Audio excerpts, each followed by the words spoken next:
The lady who married my eldest son said something mean to me. She said I didn't belong here because I only finished middle school and I'm living off a pension.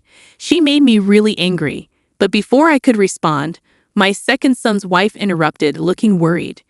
She said something about a story my eldest son's wife used to make fun of me, but now she's in a tough spot herself. My name's Sally, and I'm 62 years old.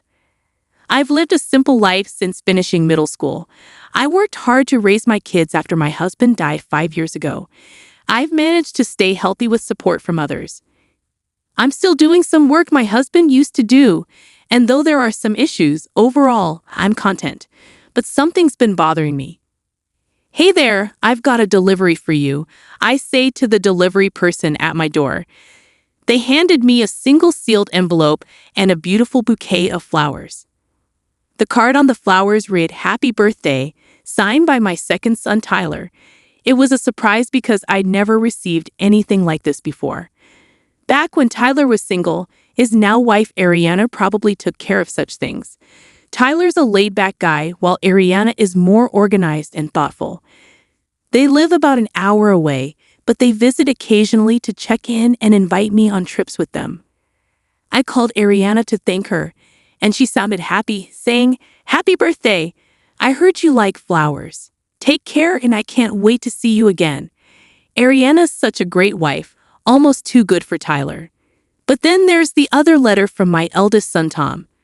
When I opened it, I found a birthday card.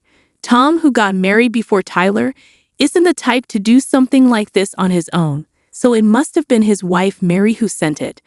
Mary has always been a big worry for me. She brags about being highly educated and working for a big company. She's got a strong personality and can be pretty snobby. She judges people based on their education and job, and if she thinks someone's beneath her, she'll make fun of them. Since I only finished junior high school and have been working all my life, she looks down on me. I knew she didn't respect me from the start, but over time she's become even more arrogant. She'd show up at my house unannounced and expect me to cook for her, saying she was too tired from work. Sometimes she'd even ask me for money without telling my son Tom, who's also well off. Tom is like a husband to me, gentle and kind, so I tolerate Mary because she married him. But it hurts. I don't feel good about it. Still, she wished me a happy birthday, so I felt like I should at least thank her. That's why I decided to give her a call. I called Mary, and she sounded tired, saying she needed to keep it short because of work. I thanked her for the birthday card she sent me. She quickly acknowledged it, and then reminded me about an upcoming family dinner, telling me to dress nicely so she wouldn't be embarrassed. I agreed and said goodbye. She didn't even say congratulations, but that's just how Mary is, I thought to myself, feeling a bit disappointed. I wondered if there was anything I could do about the situation. A few weeks later, I had the chance to attend a dinner party with my relatives. It was for my niece's wedding. She's always been dear to me since she was little. She's a cousin of my sons Tom and Tyler. Since she wasn't having a big wedding, they decided to throw a dinner party to introduce her new husband to the family. Tom, Mary, Tyler, Ariana, and I were all invited. As we walked through the courtyard where the party was being held, I commented on the nice weather and how lovely my niece looked in her kimono. "You look great in your kimono, and it fits perfectly in this courtyard," I told her. "Well, it's a proper place today, and I haven't been here in a long time," she replied. "I wish I had worn a kimono too. This restaurant is really nice and luxurious," I remarked. "Oh, come on, I can't afford to buy you an expensive kimono for a place like this," my niece replied. "I know, I'm just saying," I said with a smile. As we chatted, my eldest son and his wife arrived late. "Hello, wow, you're dressed up nicely," I greeted them. "Hey, you don't have to say it like that," my son Tom tried to intervene, but Mary seemed annoyed. "It's almost time to go in," I said, leading everyone inside the restaurant. Around 30 relatives had gathered, and many of them came to greet me. "She's very well-liked, isn't she?" someone whispered. "Is it out of pity after all?" Mary muttered, standing nearby. I ignored her and took my seat. My niece and her partner greeted everyone, and after a toast, the dinner party began. I had expected the restaurant to be in a rural area, but the food was impressive. They even had a good selection of steak. It's no wonder they were featured in the Tokyo magazine, Mary remarked, enjoying her meal and drinking a lot of steak. The dinner proceeded peacefully, celebrating my niece's marriage. I was relieved to see that her partner seemed like a good person. Incidentally, I heard you graduated from the University of K and worked for a famous bank, one of the relatives mentioned. Yes, that's correct. I'm grateful to my parents for supporting my education. My niece's partner replied nervously. That's good. University, huh? Well, I graduated from the university myself. I'm a CEO at a big company, Mary chimed in, even though nobody asked. She seemed eager to show off her education and job. Tom tried to stop her, but Mary kept going. In today's world, your education really matters, don't you think? Mary said. No, I don't agree. There are plenty of respectable people regardless of their education, my niece's partner replied firmly. I believe those who went to K University would understand that there are things only educated people can grasp. People without education are, let's say, at a lower level, right, Sally? She suddenly turned to me. But I already knew where this was going. I'm not sure, Mary. Maybe you had a bit too much to drink. Why don't you step outside for some fresh air? I responded calmly, but it seemed to annoy her. What's wrong, Mary? You're being a bit harsh. Did you just tell me to leave even though I have a college degree and you only finished junior high? She snapped back. I don't get it. What's your problem? Tom tried to intervene, but I signaled him to stay quiet. It was time to address this once and for all. Mary, if you have something to say, say it. I encouraged her, though I already knew what was coming. She chuckled and then began. Let me be frank. If I were you, I'd be too ashamed to show my face in front of the family. You only finished middle school and have no qualifications. Everyone, including my niece and her partner, was watching us closely. I haven't seen you doing much since your husband passed away. You're unemployed at 62, nowhere near retirement age. Where I work, people are dedicated like managers. I'm the main breadwinner, she continued, seeming to relish in it. You didn't even go to high school, let alone a good one. You're in this situation because you lack qualifications. Isn't that pathetic? I definitely wouldn't want to end up like you, Aunt, though I don't have to worry since I work for a big company, she added, her words causing even the wait staff to pause and listen. Then she dropped a bombshell. Someone like you who only finished middle school doesn't belong here. It's embarrassing. You're just a poor person living off a pension. I don't want anything to do with you, so why don't you leave? Mary's words pushed me over the edge. I had been trying to tolerate her arrogance, but I couldn't hold back my anger anymore.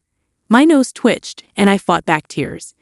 I wanted to tell her to just shut up and listen, but before I could, Ariana, looking pale, interjected. Mary seems confused as Ariana spoke. The relatives had various reactions. Some were bitter, some angry. Some looked down on Mary. Tom looked downcast. What's going on? Mary demanded. Ariana, trembling, explained, Sally owns this restaurant. There was a moment of silence. Then Mary laughed dismissively. Don't be ridiculous. What are you talking about? She scoffed. The manager and employees rushed to me. Boss, are you okay? She's amazing. She's helped me so much. Do you know what you're saying? The manager yelled at Mary. She turned to Tom, bewildered. Tom, what's happening? Wait, what they're saying is true? Mary exclaimed. Yeah, they're right. Dad and Mom started this restaurant, and Mom took over after Dad passed away. But she wasn't able to manage it alone, so now she lets someone else run it under her name. She really is the owner, Tom explained. Why didn't you tell me this before? If I knew, I wouldn't have said those things about the restaurant or the property. I wanted to leave my mom alone, especially since she was depressed after Dad died. And when you found out about her education, you looked down on her and lost interest, Mary admitted. What? How could someone who only finished junior high run such a fancy restaurant? The business must be failing and the house is old. They really are poor, Tyler chimed in, addressing Mary's ongoing complaints. Actually, he continued, Mom likes to keep things simple, and the house is full of memories of Dad.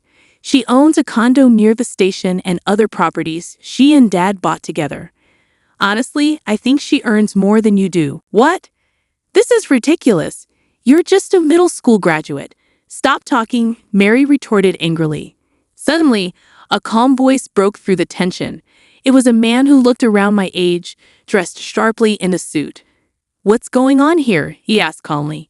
"Who are you to butt in?" Mary snapped. "I'm the executive director," he revealed. The man was my husband's cousin, holding a high position in Mary's company. I had no clue that one of Mary's relatives was causing trouble at her company. "Frankly, Mary, your reputation there isn't great. I've heard you're overly critical of other employees and treat them differently based on their education levels. It's causing significant problems on projects," the executive director revealed, leaving Mary looking as if she might faint. "I'll look into this case, and I'll ensure my report against you is thoroughly examined. You might face demotion or even termination," he added. Mary looked like she was about to plead for mercy, but Tom stopped her, saying, "Enough, Mary. This wouldn't have happened if you'd been honest from the start. Do something about it, Mary." With a face burning red, Mary turned on Tom. "Fine, let's get a divorce then. You're always causing problems, even at such an important event, and now you're affecting work too. I can't be with you after the way you spoke to my mother, who worked so hard to raise us." Tom responded calmly, "Enough, Mary. I can't be with you after the way you spoke to my mother, who worked so hard to raise us." As I broke into tears, he held me and Ariana comforted me. Mary, feeling distressed, insisted, "I won't accept divorce or demotion. This is ridiculous." The executive director intervened quietly. "You need to leave now." "I agree. This is an important occasion for us, and my aunt is a significant person. We don't want it spoiled. Please, just go." My niece spoke firmly, watching the scene unfold. Mary was in disbelief and left the room with the employees stunned by the turned events. Tom apologized to everyone for his wife's behavior, bowing deeply. My niece reassured me, expressing her love and support, while Ariana leaned in to tell me she respected me. Tom also expressed his desire to divorce Mary, saying he'd be happier without her. I was taken aback by Tom's decision to divorce because of me, and I felt guilty. But Tom reassured me, apologizing for everything and promising to be more respectful to his parents. After we all calmed down, we finished the dinner without any further issues. A few months later, Tom and Mary divorced. Mary caused a scene and tried to seek alimony in family court, but her claim was unsuccessful. An internal investigation at her company revealed her problematic behavior, and she was transferred to a smaller branch office in another prefecture, effectively being demoted. Something unexpected happened when Tom announced his decision to take over the restaurant. I had never pressured my children to take over the family business, wanting them to pursue their passions. But deep down, I felt a bit sad at the thought of letting go of the special place my husband and I had built together. Tom approached me with a serious expression, saying, "Mom, that restaurant is filled with Dad's and your love and passion." I initially hesitated to take over because I didn't think I could handle it, so I worked for a restaurant chain instead. But seeing how much your employees love and respect you, I knew I wanted to protect the legacy you and Dad created. I thanked Tom warmly and reminded him that he had much to learn and study. I promised to guide and teach him well as he took on this new role. Tom began working with me at the restaurant, and I found myself busy once again, training him. A year later, on my 63rd birthday, as Tom and I waited outside our house, Tyler's car pulled up. Ariana stepped out, her voice full of joy as she wished me a happy birthday. Tyler gently lifted their baby from the car seat, joining in the celebration. "Welcome all three of you. Now, with the addition of the little one, our family feels complete." I greeted them warmly, finally getting to experience the joy of being a grandmother to my precious grandchildren. It's time for me to fully commit to running the restaurant, and I look forward to serving delicious food for my niece's celebrations. Tom declared, his eyes shining with determination after his diligent training. As we celebrate today, I secretly wish for Tom to find someone special now that he's a fully fledged chef. I added, hoping for his happiness and success in both his personal and professional life.